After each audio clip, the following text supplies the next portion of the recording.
हार्दिक अभिनंदन. तातारी पंचायत समिती गणातून समाजाभिमुख आणि विकासनिष्ठ नेतृत्व असलेल्या सौ रुपाली प्रकाश सपाटेताई यांची सलग दुसऱ्यांदा वाळवा पंचायत समितीवर भरघोस मतांनी दैदिप्यमान विजयी झाल्याबद्दल मनःपूर्वक शुभेच्छा. हा विजय म्हणजे जनतेच्या विश्वासाचा विजय. हा विजय म्हणजे विकासाच्या ध्यासाचा विजय. आणि हा विजय म्हणजे तातारी गणाच्या उज्ज्वल भविष्यासाठी केलेला कौल. आपल्या कार्यतत्परतेने, जिव्हाळ्याच्या स्वभावाने आणि सातत्यपूर्ण पाठपुराव्यामुळे सपाटेताईंनी पुन्हा एकदा जनतेची मने जिंकली आहेत.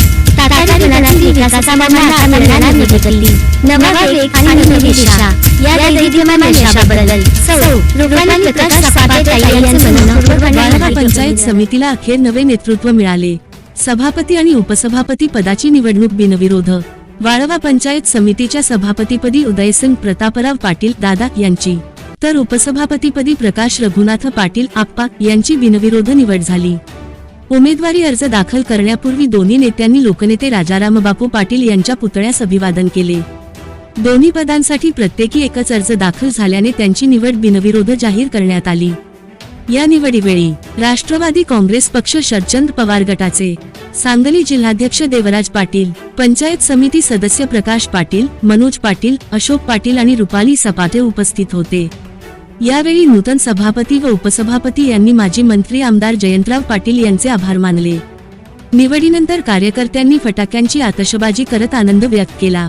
नूतन सभापती बोलताना म्हणाले, वाळवा तालुक्याचे नेते आमदार जयंतराव पाटील यांनी दाखवलेल्या विश्वासाला पात्र राहून, सर्वांना विश्वासात घेऊन, सर्वसामान्य माणसाला केंद्रस्थानी ठेवून काम करू.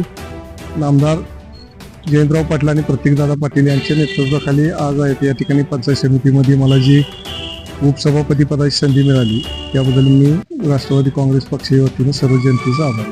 तसेच भविष्यामध्ये पंचायत समितीचं काम करत असताना पंचायत समितीचा जो पूर्वीपार जो लौकिक आहे तो लौकिक कायमस्वरूपी राखण्याचा प्रामाणिकपणे प्रयत्न या ठिकाणी माझ्या हातून होईल आणि उपेक्षित घटकांना न्याय देण्याचा प्रयत्न प्रामाणिकपणे मी या ठिकाणी करेन, एवढंच या ठिकाणी मी सांगतो.